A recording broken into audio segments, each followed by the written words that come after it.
بسم الله الرحمن الرحيم. الرحمن علم القرآن.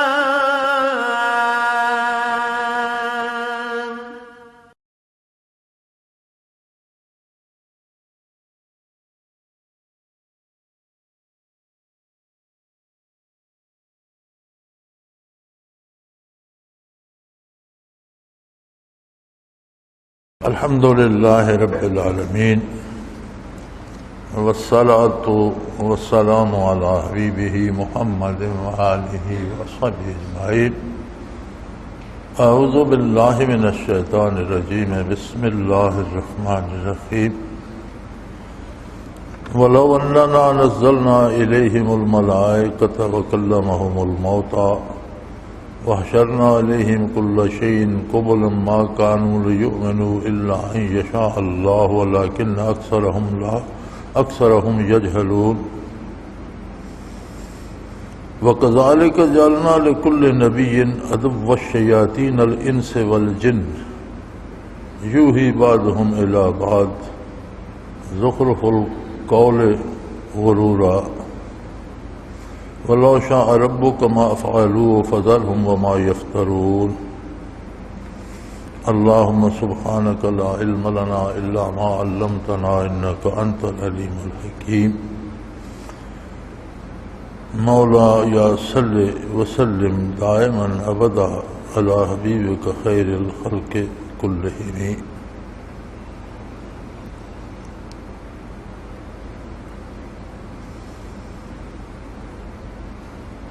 سادہ سا ترجمہ با محاورہ عنایت مبارکہ یا مفہوم کہہ لیجئے یہ ہے کہ ان لوگوں پر اگر ہم فرشتے بھی اتار دیتے یا مردے اٹھ کر ان سے باتیں کرتے یا آخرت کے سارے امور غیبیہ ان کے سامنے جمع کر دیتے ما کانوا لیؤمنوا، پھر بھی یہ ایمان لانے والے نہیں تھے الا ان یشاء اللہ، جب تک اللہ نہ چاہے، جب تک اللہ کو منظور نہ ہو ایمان نصیب نہیں ہوتا. ولیکن اکثرہم یجہلون، اور ان میں اکثریت محض جہالت کی باتیں کرتی ہے. اور اسی طرح ہم نے ہر نبی کے لیے دشمن پیدا کر دیے ہیں، شیطان، جو انسانوں میں سے بھی ہیں اور جنوں میں سے بھی ہیں. یہ ایک دوسرے سے مشورے کرتے ہیں، ایک دوسرے سے باتیں کرتے ہیں اور ایک دوسرے کو بھی دھوکہ دیتے ہیں، جھوٹ بولتے ہیں. اگر آپ کا پروردگار چاہتا تو یہ ایسا نہ کر سکتے، لیکن انہیں چھوڑ دیجئے اور جو افتراء پردازی یہ کر رہے ہیں اس میں انہیں لگا رہنے دیجئے. وَلِتَصْغَى إِلَيْهِ أَفْئِدَةُ الَّذِينَ لَا يُؤْمِنُونَ بِالْآخِرَةِ وَلِيَرْضَوْهُ وَلِيَقْتَرِفُوا مَا هُمْ مُقْتَرِفُونَ.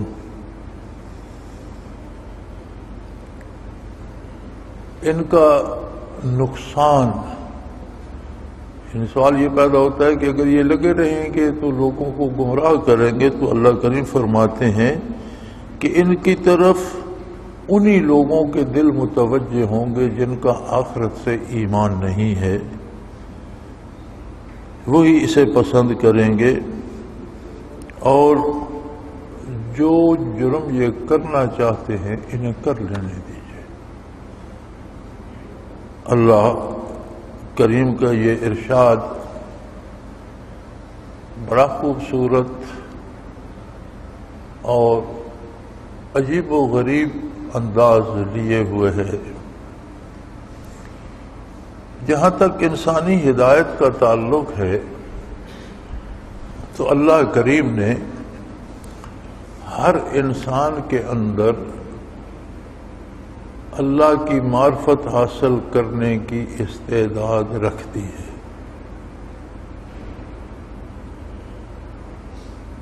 اب ہوتا یہ ہے کہ طلب الہی کی استعداد ایک کیف روحانی ہے، ایک کیفیت ہے جس کا تعلق روح سے ہے۔ جسم مادی ہے، اس کے اجزاء مادی ہیں، اس کی ضروریات مادی ہیں، ان کو پورا کرنے کے طریقے مادی ہیں۔ تو جسم سے جب بھی سوچتے رہو گے تو وہ مادی تدبیریں ہی سوچے گا اور مادی اشیاء کے حصول میں ہی سرگرداں رہے گا۔ روح جب تک زندہ نہ ہو، جب تک ہوش میں نہ ہو، بعض اوقات روح زندہ ہوتی ہے لیکن بے ہوش ہوتی ہے۔ ایک زندہ آدمی بھی جب بے ہوش ہو جائے تو اس کے کردار اور میت کے کردار میں کوئی فرق نہیں رہتا، وہ مردے کی طرح ہو جاتا ہے۔ روح زندہ بھی ہو، اس کے حواس قائم ہوں، تو پھر وہ طلب معرفت کی جستجو کرتی ہے۔ اور جب تک از خود کوئی جستجو نہیں کرتا طلب الہی کی تو اللہ کسی کا محتاج نہیں ہے، وہ زبردستی کسی پر ہدایت ٹھونستا نہیں ہے۔ پچھلے رکوع میں تھا کہ یہ معجزات طلب کرتے ہیں، یہ اس کا جواب دیا جا رہا ہے کہ اگر ان کے مطالبے کے مطابق بھی معجزات کا اظہار ہو جائے، انہیں ایمان لانا نصیب نہیں ہوگا، یہ کوئی غلط تعویل گھڑ لیں گے، اس لیے کہ ان کے اندر جو وہ کیفیت ہے طلب الہی کی وہ مر چکی ہے، وہ زندہ نہیں ہے۔ لہذا فرمایا لو اننا نزلنا علیہم الملائکہ، اگر ہم فرشتے نازل کر دیں کہ کھلی آنکھوں یہ فرشتوں کو دیکھ سکیں، یا مردے زندہ کر دیں، وکلمہم الموتیٰ، اور مردے انہیں آخرت کا احوال، موت کی کیفیت، قبر کی حالت، برزخ کی باتیں بتائیں، یا ان پر آخرت کے امور ہم سارے کھول دیں، انہیں جنت دوزخ نظر آ جائے، انہیں عذاب ثواب نظر آ جائے، انہیں میدان حشر کے نظارے نظر آنے لگے، انہیں عذاب و ثواب قبر اور برزخ کا عذاب دکھائی دینے لگے، اس سب کے باوجود ما کانوا لیؤمنوا، یہ ایمان نہیں لائیں گے، یہ کوئی نہ کوئی اس کی غلط تعویل کریں گے، کوئی نہ کوئی غلط بہانہ کریں گے، یہ مان کر نہیں دیں گے، چونکہ ایمان کا تعلق محض معجزات دیکھنے سے نہیں ہے، ایمان کا تعلق اس طلب سے ہے جو خود انسان کے اندر پیدا ہوتی ہے۔ جب اس کے اندر والذین جاہدوا فینا لنہدینہم سبلنا، فرمایا جو میری ذات کے لیے مجاہدہ کر، جاہدوا فینا، میری ذات کو پانے کے لیے، میرے وصال کو پانے کے لیے، میرے قرب کو حاصل کرنے کے لیے، میری عظمت کو جاننے اور میری معرفت حاصل کرنے کے لیے جو لوگ محنت کرتے ہیں، لنہدینہم سبل، ہم انہیں اپنے تک پہنچنے کے کئی راستے دکھا دیتے ہیں۔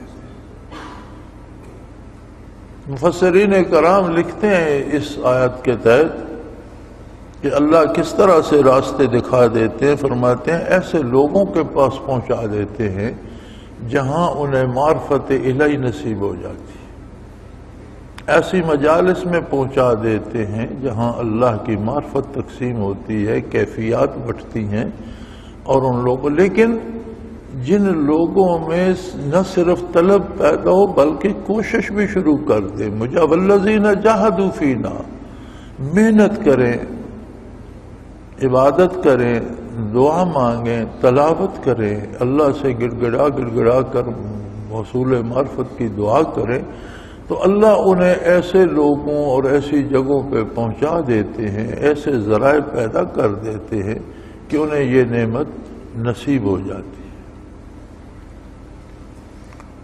روح کی حیات کا مدار نور نبوت ہے۔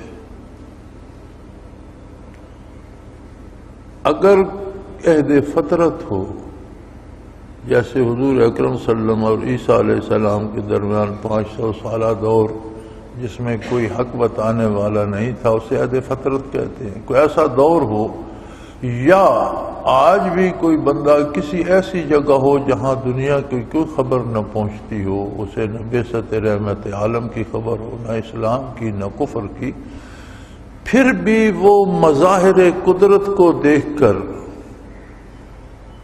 سورج کے طلوع و غروب کو، چیزوں کے پیدا ہونے، بڑھنے گھٹنے کو، موسموں کے آنے جانے کو، اس کارگہ حیات کو دیکھ کر وہ اندازہ لگا لیتا ہے کہ کوئی اس کا پیدا کرنے والا اور چلانے والا ہے۔ اس کے دل میں طلب پیدا ہو جاتی ہے کہ میں اس کو مانوں، اسے چاہوں، اس سے پہچان سکوں۔ اب اس کے پاس کوئی ذریعہ نہیں، تو ایسے لوگوں کو بھی عند اللہ مومن شمار کیا جاتا ہے۔ آخرت میں اسے مومنین میں شمار کیا جائے گا، کیونکہ مظاہر قدرت کو دیکھ کر اس میں اس قادر کو پانے یا پہچاننے کی طلب پیدا ہو گئی۔ جس تک حضور اکرم صلی اللہ علیہ وسلم کی خبر پہنچی اور اس نے نہیں مانا، توجہ نہیں کی، اس کی روح حیات سے محروم رہتی۔ وہ ایک چلتی پھرتی قبر ہے جس میں روح کی لاش دفن ہے۔ ایک عرب شاعر نے کہا تھا کہ اجسامہم قبل القبور قبور، ان کے جسم قبر میں جانے سے پہلے خود روح کی قبر بنے ہوئے ہیں، چلتی پھرتی قبریں ہیں، ان میں زندگی اور حیات ناپید ہے۔ روح میں حیات پیدا ہو تو ایک تڑپ پیدا ہوتی ہے کہ اس سے آگے کیا ہے، اس سے آگے کیا ہے، کون ہے اس کارگاہ حیات کا خالق و مالک، کیسا ہے۔ جب یہ تڑپ پیدا ہوتی ہے تو اللہ کریم فرماتے ہیں میں اسے ایسے لوگوں میں پہنچا دیتا ہوں جہاں اسے یہ کیفیات نصیب ہوتی ہیں ان سوالوں کے جواب میں۔ اور اگر یہ چیز بندے میں از خود پیدا نہ ہو تو معجزات دے کر اسے ہدایت نصیب نہیں ہوتی۔ صالح علیہ السلام کی قوم نے بڑا مشکل معجزہ طلب کیا، ان کے خیال میں ناممکنات میں سے تھا، اور آج بھی سوچا جائے تو بغیر قدرت باری کے ناممکنات میں سے ہے۔ روزمرہ کی زندگی میں تو ایسا نہیں ہوتا۔ ایک بہت بڑی چٹان تھی، انہوں نے مطالبہ کیا کہ اس چٹان میں سے یہ چٹان پھٹ جائے اور اس میں سے ایک اونٹنی نکلے، اور وہ اونٹنی پورے دنوں کی بچہ دینے والی ہو، چٹان سے نکلتے ہی وہ بچہ دے۔ صالح علیہ السلام نے دعا کی، اللہ نے معجزہ دکھا دیا، چٹان پھٹ گئی، اونٹنی نکل آئی، اونٹنی نے بچہ بھی دے دیا۔ کیا انہیں ایمان نصیب ہو گیا؟ بلکہ وہ اس اونٹنی کے در پے ہو گئے، پھر اس کی ٹانگیں کاٹ دیں، اسے قتل کر ڈالا، مار ڈالا، اور ان پر اللہ کا عذاب نازل ہوا، ساری قوم تباہ ہو گئی۔ ابو جہل نے کہا تھا نبی اکرم صلی اللہ علیہ وسلم کی خدمت عالی میں کہ زمین پر تو جادو چلتا ہے، لیکن سنا ہے کہ جادوگر کے جادو کا اثر آسمانوں پہ نہیں چلتا، تو آپ اگر اللہ کے نبی اور رسول ہیں تو چاند 2 ٹکڑے کر دیجئے۔ اللہ کریم کو منظور تھا، حضور صلی اللہ علیہ وسلم نے انگلی مبارک سے اشارہ فرمایا، وَانشَقَّ الْقَمَرُ، چاند 2 ٹکڑے ہو گئے۔ اور سیرت میں ملتا ہے کہ پہاڑ کی چوٹی کے دونوں طرف آدھا اس طرف نظر آتا تھا، آدھا اس طرف نظر آتا۔ اب ابو جہل دیکھ رہا تھا، اس نے کہا لگتا ایسا ہے کہ یہ جادو آسمانوں تک پر چل گیا، اور دیکھیں گے کہ ہمیں یہ ہماری نظر بندی کر دی گئی ہے یا واقعی ایسا ہوا ہے۔ اگر واقعی ایسا ہوا ہے تو جو باہر سے دیہاتی آئیں گے یا باہر کے لوگ جو مکہ مکرمہ آئیں گے ان سے پوچھیں گے، انہوں نے بھی دیکھا ہوگا اگر یہ حقیقت ہے تو۔ جب باہر سے لوگ آئے تو انہوں نے بھی تصدیق کی، تو اس کا جواب یہی تھا کہ حد ہے، یہ جادو تو آسمانوں پہ بھی چل گیا۔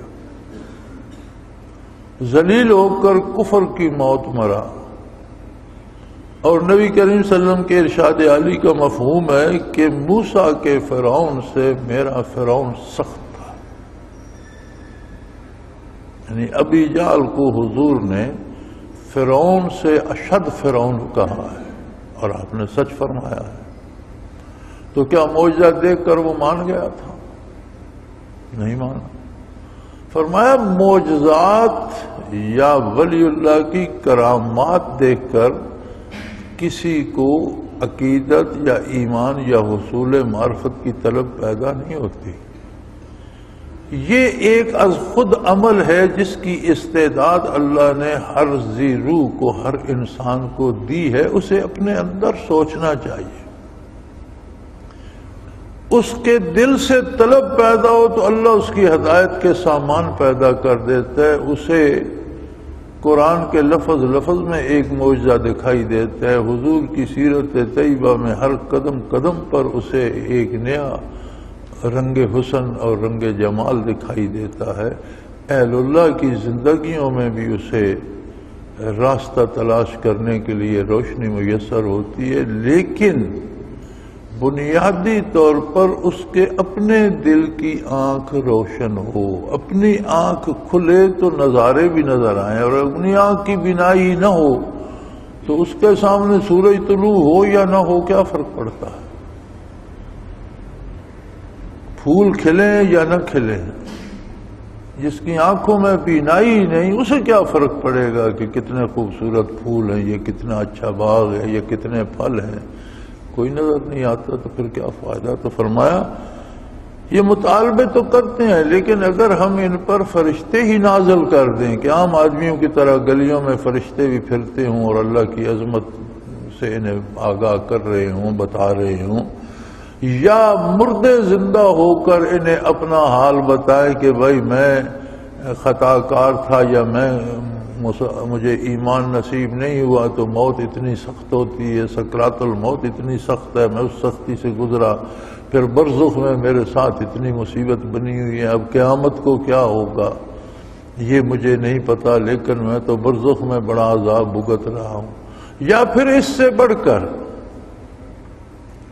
وَحَشَرْنَا عَلَيْهِمْ كُلَّ شَيْءٍ قُبُلًا مَا كَانُوا لِيُؤْمِنُوا، اس سے آگے بڑھ کر جن احوال سے مردے ابھی آگاہ نہیں ہیں، قیامت قائم نہیں ہوئی، ہم قیامت کو بھی کھول کے رکھ دیں، قیامت میں کیا ہوگا وہ بھی انہیں دکھا دیں، مَا كَانُوا لِيُؤْمِنُوا، یہ ایمان نہیں لائیں گے، یہ مانیں گے نہیں، کوئی نہ کوئی بہانہ کر دیں گے، کوئی نہ کوئی اعتراض کر دیں گے، انہیں ایمان نصیب نہیں ہوگا۔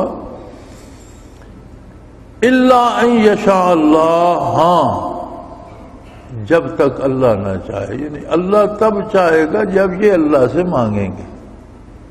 ان کے دل میں ایمان کی طلب ہی نہیں ہے تو اللہ زبردستی تو عطا نہیں کرے گا۔ اس کا یہ مطلب نہیں ہے کہ اللہ لوگوں کو زبردستی کافر رکھتا ہے، مطلب یہ ہے کہ ان کے دل میں طلب ہی پیدا نہیں ہوتی۔ اب ایک آدمی کے دل میں طلب ہی پیدا نہیں ہوتی تو دینے والا اسے کیا دے گا؟ اللہ کریم تو بے نیاز ہے، وہ تو بندوں کا محتاج نہیں۔ اگر ساری مخلوق اس کی عظمت کا انکار کر دے تو اس کی شان میں کوئی فرق نہیں آتا۔ ساری مخلوق اعلیٰ درجے ولایت پہ فائز ہو جائے تو اس کی شان بڑھ نہیں جاتی، وہ مخلوق سے بالا تر اور بے نیاز۔ مخلوق مانیں گی تو اپنے فائدے کے لیے، نہیں مانیں گی تو اپنا نقصان کرے گی۔ سو فرمایا انہیں معجزات سے ایمان نصیب نہیں ہوگا جب تک ان کے دل میں وہ طلب پیدا نہ ہو اور اسے اللہ قبول فرمائے، اور پھر اللہ چاہے تو انہیں ایمان بھی نصیب ہو جائے گا۔ اور دوسری مصیبت یہ ہے وَلَكِنَّ أَكْثَرَهُمْ يَجْهَلُونَ، ان کے پاس کوئی علمی عقلی نقلی دلیل نہیں ہے. اکثر ان کی باتیں جہالت کی ہوتی ہیں، بے وقوفی کی ہوتی ہیں، اعتراض بھی جاہلانہ ہوتے ہیں، فضول باتیں ہوتی ہیں جو یہ اپنی نادانی کی وجہ سے، نہ جاننے کی وجہ سے، جہالت کی وجہ سے باتیں کرتے ہیں.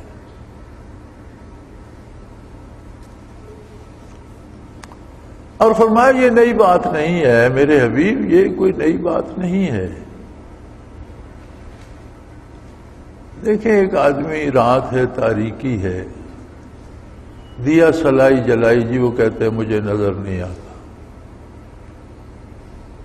آپ نے بتی جلا دی، کہتے ہیں کوئی نہیں، مجھے نہیں مزہ آیا، کچھ چیزیں دکھائی نہیں دیتی. آنکھیں بھی ٹھیک ہیں، نظر بھی سلامت ہے، نظر کیوں نہیں آ رہا؟ چاند طلوع ہو گیا، چلو اب تو کچھ روشنی ہو، کہتے ہیں مجھے کچھ نظر نہیں آتا. اب اس کے بعد فجر ہوئی، سورج طلوع ہو گیا، وہ اب بھی کہتے ہیں بھائی مجھے دکھائی نہیں دیتا، تم کہتے ہو یہ میز ہے، یہ کرسی ہے، یہ بتی ہے، مجھے نہیں دکھائی. اس کا کیا علاج ہے؟ اب کون سی عجیب بات آپ کریں گے کہ اسے سورج طلوع ہونے کے بعد دکھائی دینے لگے؟ اس سورج کے طلوع کے بعد دیکھنے کے لیے اور کون سی روشنی چاہیے؟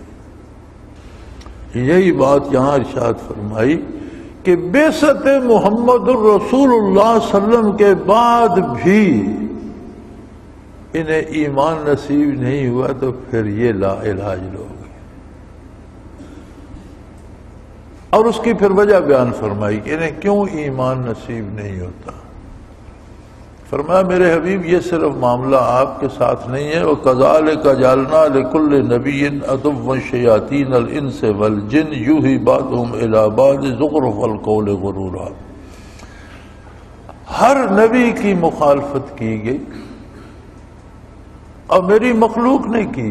میں نے پیدا کیا جنوں کو، انسانوں کو، میں انہیں روزی دے رہا ہوں، میں نے انہیں زندگی دی، میں نے انہیں ساری نعمتیں دیں، لیکن انہوں نے میری عظمت کو چھوڑ کر شیطان کی مشابہت اختیار کی، شیطان کی پیروی اختیار کی، شیطان کے پیچھے چلے اور اس طرح چلے کہ فنا فی شیطان ہو گئے، خود شیطان بن گئے.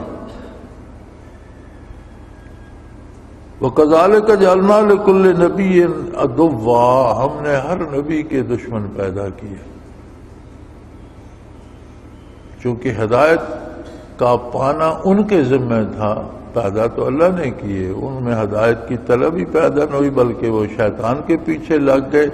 شیطانی اوصاف ان پر شیطان نے اس قدر القاء کیے کہ وہ خود شیطان بن گئے. شیاطین الانس والجن، انسانوں میں سے بھی لوگ شیطان بن گئے، جنوں میں سے بھی لوگ شیطان بن گئے. یعنی محمد الرسول اللہ صلی اللہ علیہ وآلہ وسلم کی مخالفت کرنے والا شیطان ہے، وہ جن ہو یا انسان ہو. دو درجے ہوتے ہیں، ایک درجہ ہے کہ ہم سے اتباع رسالت نہیں ہو رہا، ہم کمزور ہیں، ہم سے صلاۃ ادا نہیں ہوئی، ہم نے کسی کا مال کھا لیا، ہم نے جھوٹ بول لیا، لیکن ہمیں یہ ادراک ہو کہ میں نے یہ غلط کیا، جو اللہ کے رسول نے فرمایا وہ سچ ہے، میں غلطی پر ہوں. یہ فاسق ہے، گناہگار ہے، لیکن شیطان نہیں ہے، کافر نہیں. ایک شخص کرتا بھی مخالفت ہے نبی کریم صلی اللہ علیہ وسلم کی اور اسے سمجھتا بھی صحیح ہے اور کہتا ہے جو اللہ نے یا جو اللہ کے رسول نے کہا وہ غلط ہے. جیسے آج کل ہمارے دانشور کہتے ہیں کہ یہ قرآن و سنت تو ناقابل عمل ہے، یہ قدیم زمانے کی بات ہے، یہ آج کے دور میں تو قابل عمل ہی نہیں. یہ وہ لوگ ہیں جو مجسم شیطان بن چکے ہیں، وہ بڑے عہدے پر ہے یا چھوٹے پر، عام آدمی ہے یا ملک کا سربراہ ہے. جو بھی یہ کہے گا کہ اللہ اللہ کے رسول کے فرمان تو قابل عمل، یہ تو گئی گزری باتیں ہیں. فرمایا یہ شیطان بن گئی ہیں.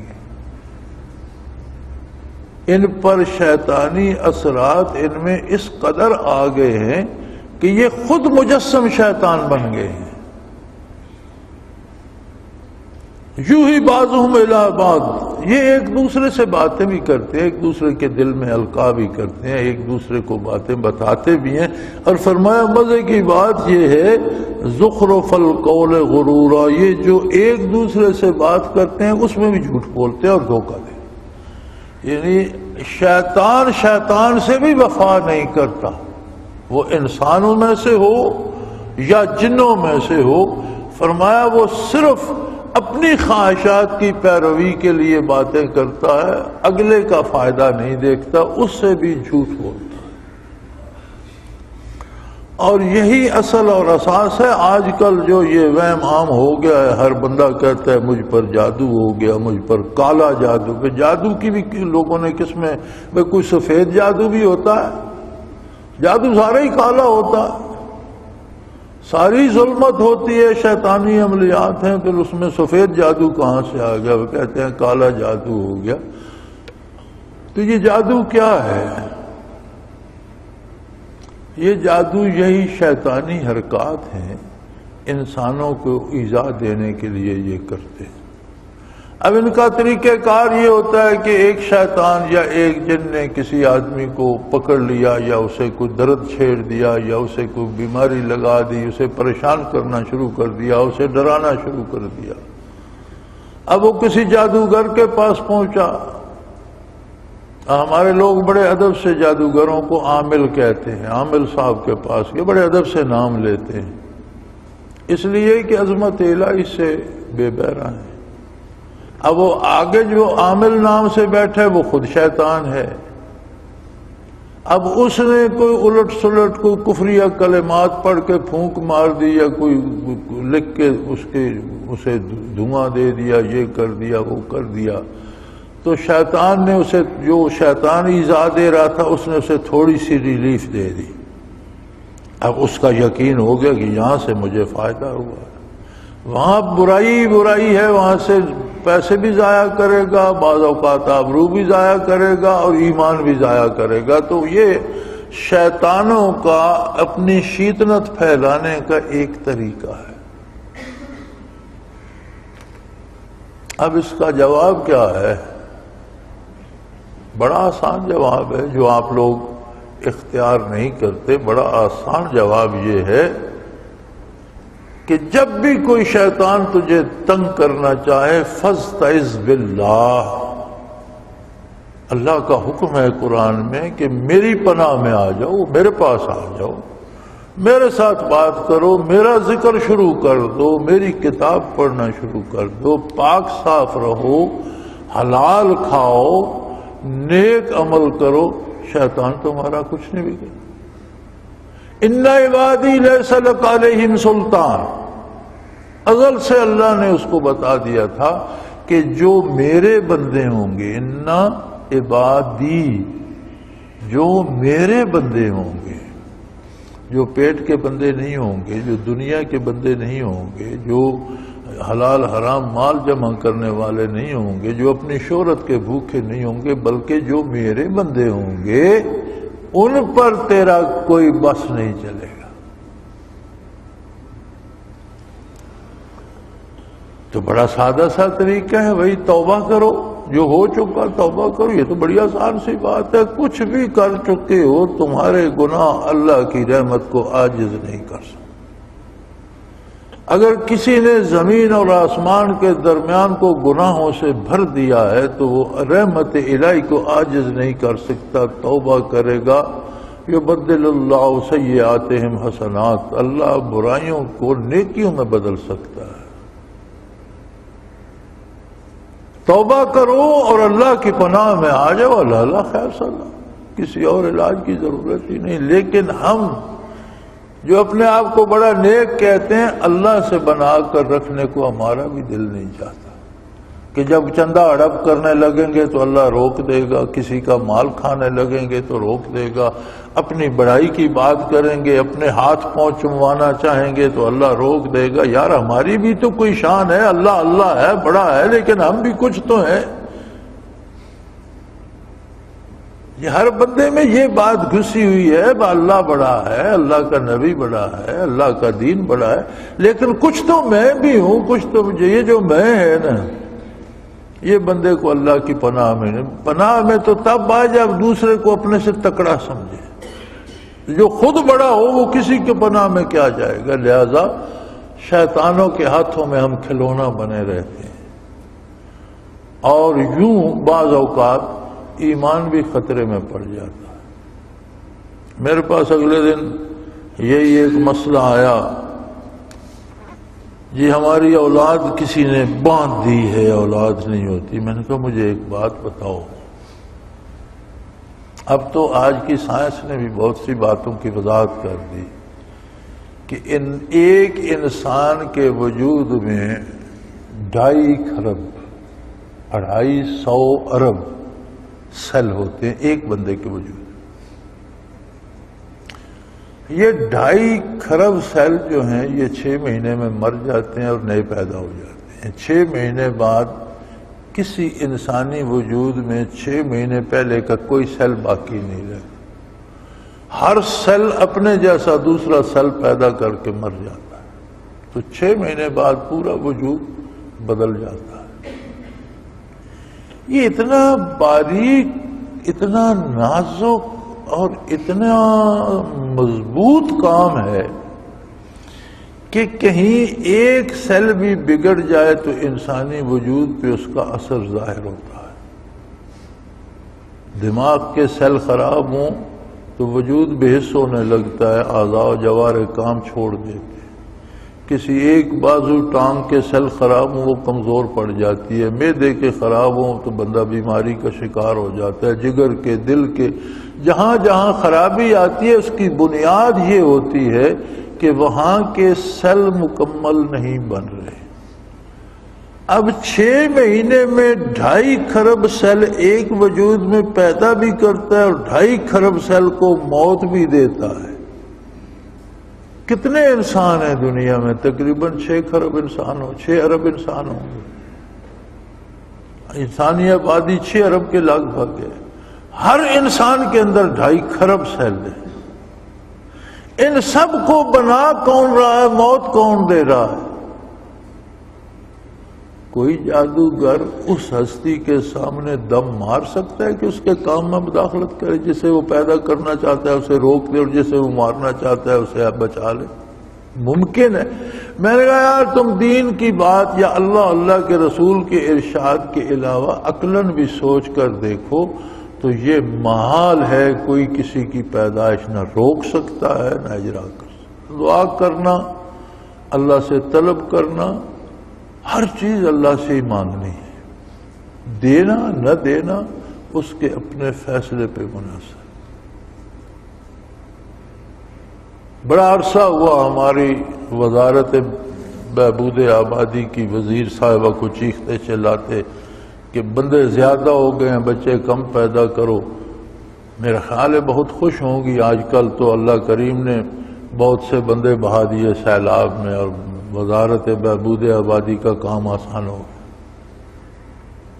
وہ جب تک وزارت روکتی رہی کوئی پیدا ہونے سے رکا، اور جب اس نے چاہا تو کتنے لوگوں کو موت لے گئی اپنی آغوش میں، لمحوں میں لے کے چلی گئی۔ اس کا اپنا نظام ہے، اپنا کام کرو، جو کام قدرت کا ہے اس میں مداخلت کیوں کرتے ہو؟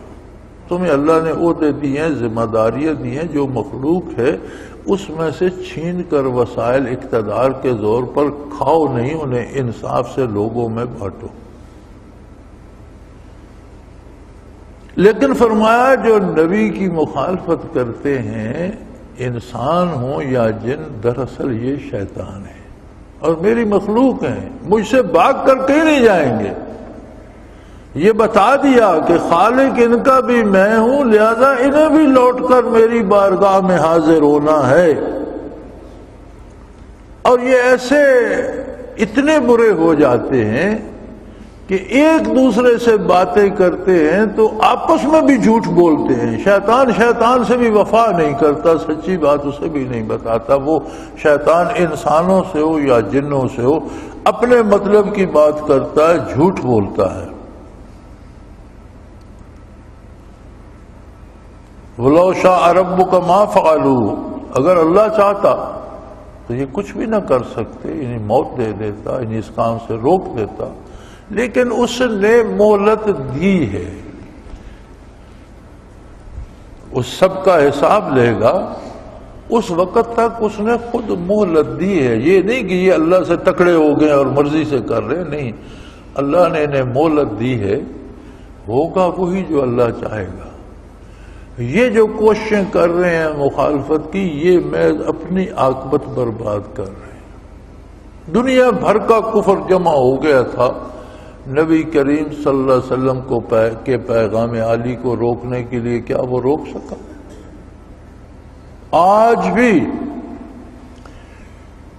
24 گھنٹوں میں کوئی لمحہ ایسا نہیں جب دنیا پر اشہد اللہ الہ الا اللہ، اشہد ان محمد رسول اللہ کی صدا بلند نہ ہو رہی۔ کبھی دنیا کا نقشہ سامنے رکھ کے تو یہ جاپان سے اور انڈونیشیا وغیرہ سے شروع کریں اور مغربی امریکہ تک دیکھتے چلے جائیں تو آپ دیکھیں گے کہ ایک جگہ فجر طلوع ہوئی، اذانیں شروع ہو گئی، وہاں ختم ہو رہی ہیں تو اگلی جگہ فجر طلوع ہو گئی، وہاں ختم ہو رہی ہے تو اگلی جگہ طلوع ہو گئی، وہاں ختم ہو رہی ہے تو اگلی جگہ طلوع ہو گئی، اتنے میں پیچھے سے زور کی اذانیں شروع ہو گئی۔ ابھی ایک لہر آگے آگے جا رہی ہے، دنیا کے دوسرے سرے تک وہ نہیں پہنچتی، وہ ابھی چوتھائی سفر کرتی ہے، پیچھے سے دوسری شروع ہو جاتی ہے، ایک چوتھائی آگے جاتی ہے، عصر کی شروع ہو جاتی ہے، ایک چوتھائی آگے جاتی ہے، مغرب کی شروع ہو جاتی ہے، ایک چوتھائی آگے جاتی ہے، عشاء کی شروع ہو جاتی ہے۔ اور ایسا وقت بھی ہے دنیا پہ ایک وقت میں 5 جگہ اذانیں ہو رہی ہوتی ہیں۔ میرے پاس وہ سارا نقشہ بھی میں نے کمپیوٹر سے لیا ہے اس کا، دنیا کا، اور اس پہ اوقات اذان بھی ہیں، نماز کے اوقات بھی ہیں۔ کوئی لمحہ ایسا نہیں کہ روئے زمین پر یہ صدا بلند نہ ہو رہی ہو، اشہد اللہ الہ الا اللہ اشہد ان محمد رسول اللہ۔ پوری دنیا کے کفر نے اسے وقت بھی روکنے کی کوشش کی، اور آج بھی دنیا کی بڑی بڑی طاقتیں اس نعرہ مستانہ کو روکنے کی کوشش کر رہی ہیں، لیکن نعرہ ہے کہ بلند ہوتا جا رہا ہے۔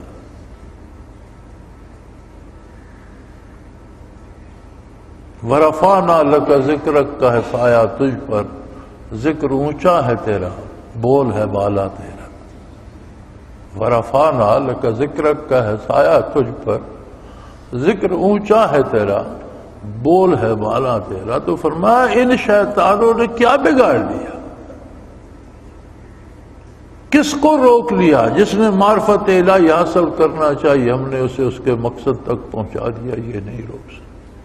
جس نے اللہ سے مغفرت چاہی اللہ نے اسے بخش دیا، جس نے اللہ سے توفیق عبادت مانگی اللہ نے اسے توفیق عبادت عطا۔ ہاں، جو خود ان شیطانوں کے چنگل میں آ جائے اور اللہ سے طلب ہی نہ کرے تو پھر اسے ہدایت کب نصیب ہو؟ سو فرمایا یہ نئی بات نہیں ہے، ہر نبی کے ساتھ انسانوں اور جنوں میں سے جو شیاطین تھے انہوں نے مخالفت کی، انہوں نے طرح طرح کے جھوٹ بولے، انہوں نے مختلف جادو ٹونوں ٹوٹکوں کا سہارا لیا، اور مزے کی بات یہ کہ ایک دوسرے کے ساتھ بھی جھوٹ بولتے ہیں۔ یہ نہیں کہ صرف مسلمان کے ساتھ یا نیک آدمی کے ساتھ غلط بیانی کرتے، آپس میں ایک دوسرے کو بھی دھوکہ دیتے ہیں۔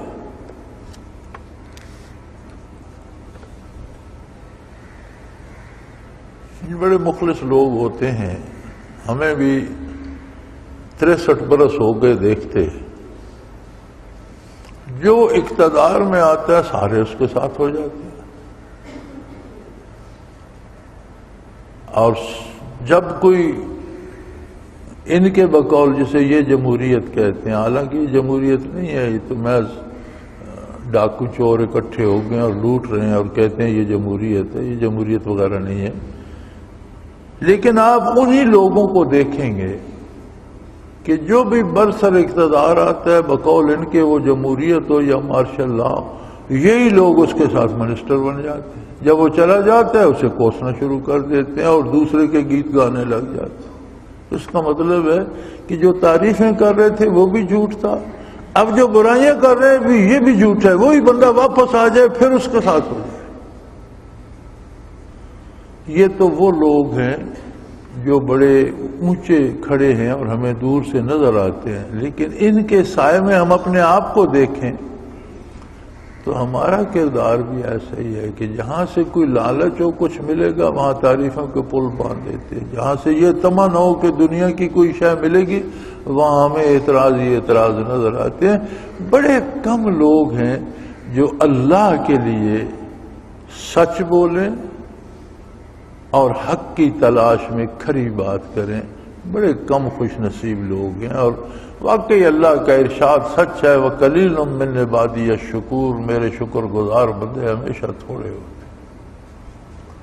لوگ مادی بدن میں اور مادی لذات میں کھو جاتے ہیں اور روح کی حیات اور روحانیت کی حیات کی لذت پانا ان کے نصیب میں نہیں رہتا۔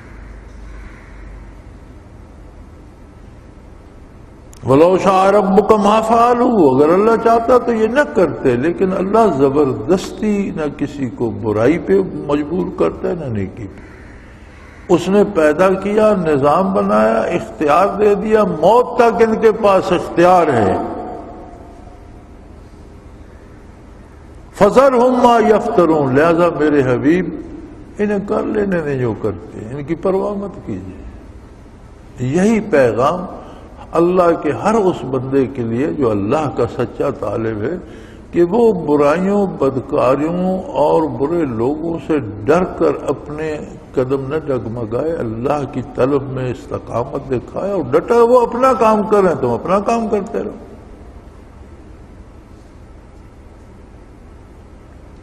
وَلِتَصْغَىٰ إِلَيْهِ أَفْئِدَةُ الَّذِينَ لَا يُؤْمِنُونَ بِالْآخِرَةِ وَلِيَرْضَوْهُ وَلِيَقْتَرِفُوا مَا هُمْ مُقْتَرِفُونَ۔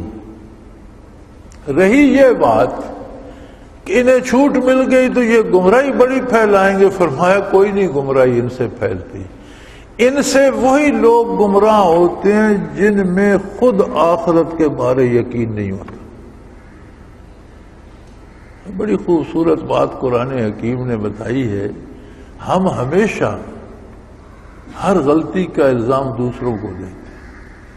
ہمارا بیٹا چوری کرتا ہے تو ہم کہتے ہیں فلاں دوست نے اسے چوری پہ لگا دیا، ہم سے کوئی غلطی ہوتی ہے تو کہتے ہیں فلاں نے ہم سے یہ غلطی کرا دی۔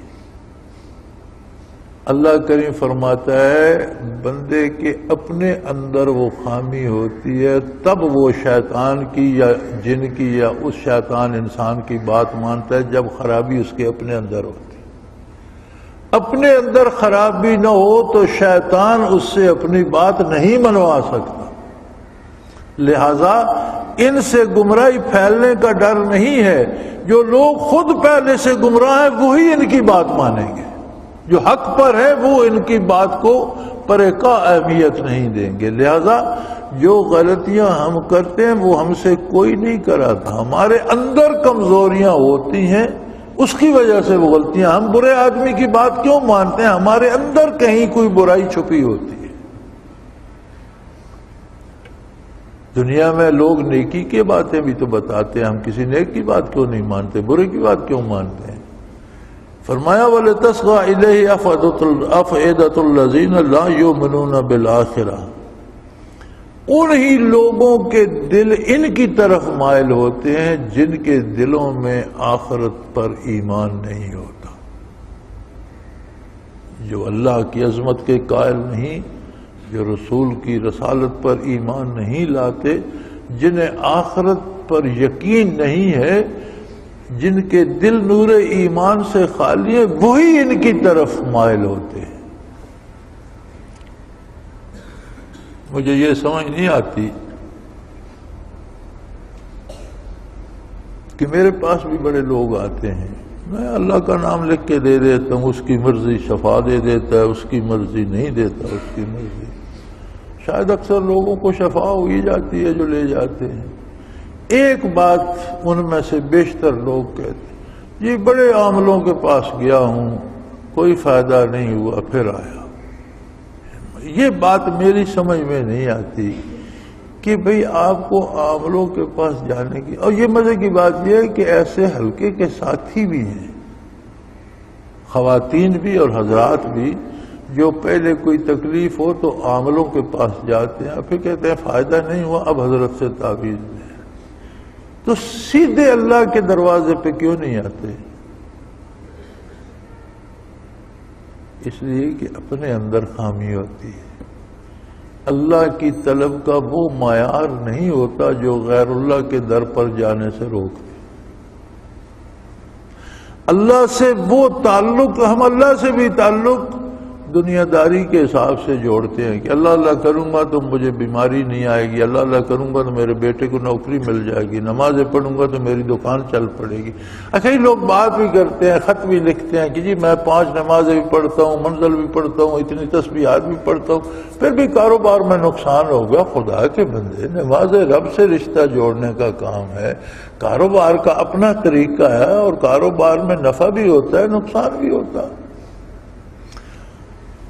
ہماری 80 سال عمر ہو جاتی ہے، 80 سال ہم پوری 80 سال صحت انجوائے کرتے رہتے ہیں، لیکن 80 دن بیمار ہو جائیں تو کوئی حال نہیں رہتا۔ وہ باقی 80 سال کی صحت ہم بھول جاتے ہیں، ہم کہتے ہیں جی باجی میری تو عمر دکھوں میں گزر گئی۔ کیوں ہوتا ہے ایسا؟ ہمارا تعلق رب کریم سے ویسا نہیں جیسا ہونا چاہیے۔ کیا ضرورت ہے آپ کو عامل کے پاس جانے کی؟ وہ خود شیطان ہے، آپ کو کسی اور شیطنت میں مبتلا کرے گا۔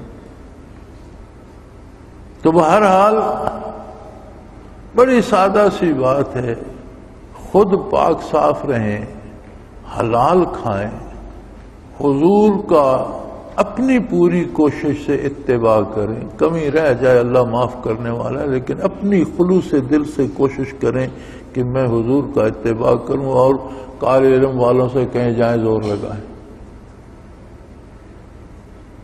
کچھ نہیں بگڑے گا۔ لیکن بات یہ ہے کہ ہم اللہ کی پناہ میں آئیں تو صحیح، ہمیں اعتبار ہی نہیں آتا اس بات پہ۔ وَلِتَصْغَىٰ إِلَيْهِ أَفْئِدَةُ الَّذِينَ لَا يُؤْمِنُونَ بِالْآخِرَةِ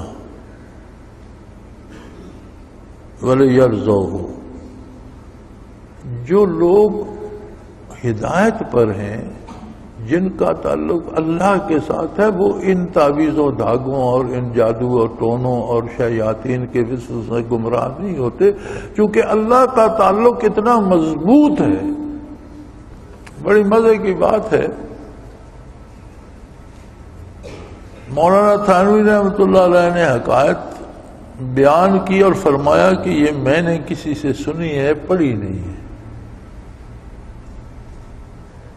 فرمایا کہ جب حضرت حسن رضی اللہ تعالی عنہ اور حضرت امیر معاویہ رضی اللہ تعالی عنہ کے مابین صلح ہو گئی، اور انہوں نے حکومت حضرت امیر معاویہ رضی اللہ عنہ کے سپرد کر دی اور خود دستبردار ہو گئے، تو کیس جو تھا یہ حضرت حسن کا ہم عمر اور ہم زمانہ تھا اور دوست بھی تھا۔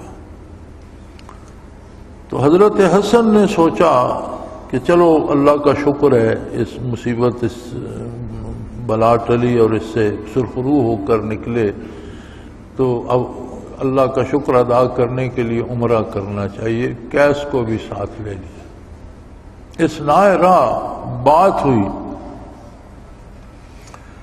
تو حضرت حسن نے فرمایا کیس بھئی دیکھو میں نے کتنا بڑا کام کیا ہے، میں نے ریاست پوری اپنے چچا کے سپرد کر دی ہے، اور اللہ اس میں مسلمانوں کا بھلا کرے گا، اور خانہ جنگی رک جائے گی انشاءاللہ، اور اسلامی سلطنت اور پھیلے گی، میں نے بہت بڑا کام کیا۔ تو وہ کہنے لگا کہ حسن بھائی دراصل خلافت تمہیں سجتی بھی نہیں تھی، اور سجتی امیر معاویہ کو بھی نہیں ہے۔ وہ بڑے حیران ہوئے کہ تیسرا تو خلافت کا دعوے دار ہی نہیں ہے، تو اس نے تیسرا کہاں سے گھڑ لیا؟ تو انہوں نے کہا بھئی مجھے بھی نہیں سجتی تھی، امیر معاویہ رضی اللہ عنہ کو بھی نہیں سجتی، تو پھر کون تھا جسے خلافت ہے؟ کہنے لگا سجتی تو لیلا کو تھی۔ دنیا ادھر سے ادھر ہو جائے، اب اس کا ذہن لیلا ہی پہ اٹکا ہوا تھا، اور حضرت حسن نے فرمایا انت مجنون، تو پاگل ہے، اس کے بعد اس کا نام کیس غائب ہو گیا اور لوگ اسے مجنون ہی کہنے لگے. اب بھی لوگ اسے مجنون ہی جانتے ہیں. لیلا مجنون ہر کوئی کہتا ہے. یہ حضرت حسن کا دیے وہ لقب ہے کہ انت مجنون، تم پاگل ہو گئے ہو. مجنون کا مطلب ہوتا ہے پاگل.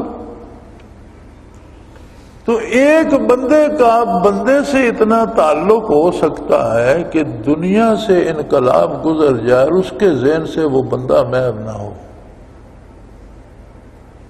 تو کسی کا اللہ سے تعلق ہو تو وہ کتنا مضبوط ہونا چاہیے، اس میں کتنی جان ہونی چاہیے.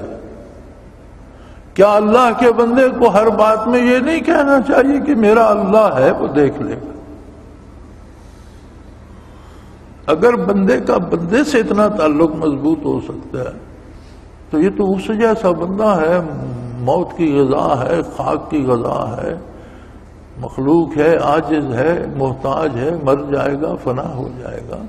تو بندے کو جب یہ توفیق دی گئی کہ اللہ کا نور بطفیل محمد الرسول اللہ سے نصیب اور اس کا تعلق رب العالمین سے ہو جائے، پھر وہ غیر اللہ سے بھی ڈرتا ہو، تو پھر اس کا مطلب ہے کہ اس یاری میں کوئی کمی ہے، تعلق میں کوئی کمزوری ہے. بات وہ بنی نہیں کہ نہیں. یہ اتنا بڑا انقلاب تھا، تاریخ میں آج بھی متنازع فی ہے. چلو کوئی اعتراض کرتے ہیں، کوئی اچھا کہتے ہیں، لیکن یہ انکار کوئی نہیں کر سکتا کہ یہ انقلاب آیا تھا.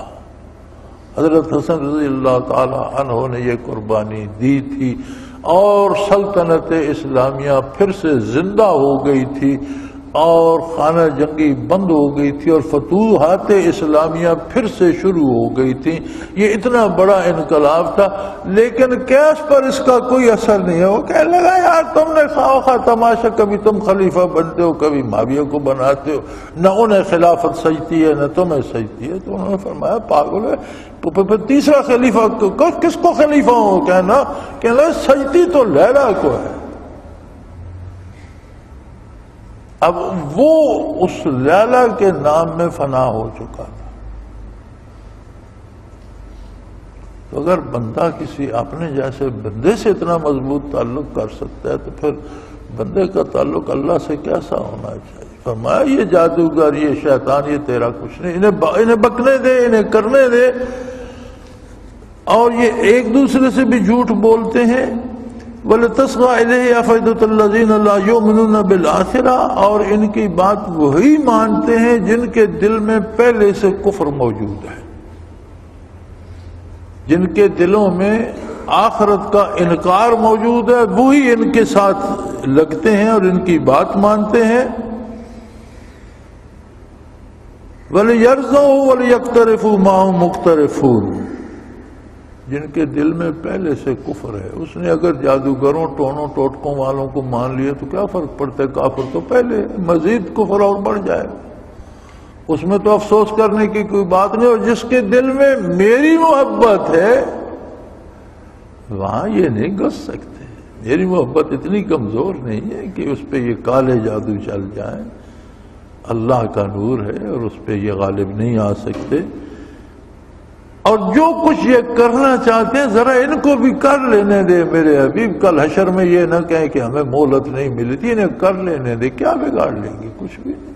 اپنے آپ کو تباہ کر کے آخر ذلیل و رسوا ہو کر قبر میں چلے جائیں گے. وآخر دعوانا ان الحمدللہ رب العالمین. اللہ اللہ اللہ اللہ اللہ اللہ اللہ اللہ.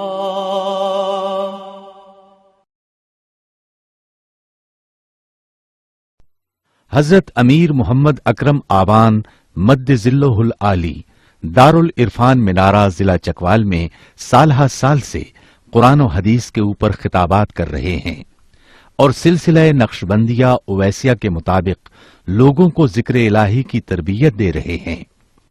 وہ قرآن پاک کی تفسیر ترتیب وار بیان کر رہے ہیں.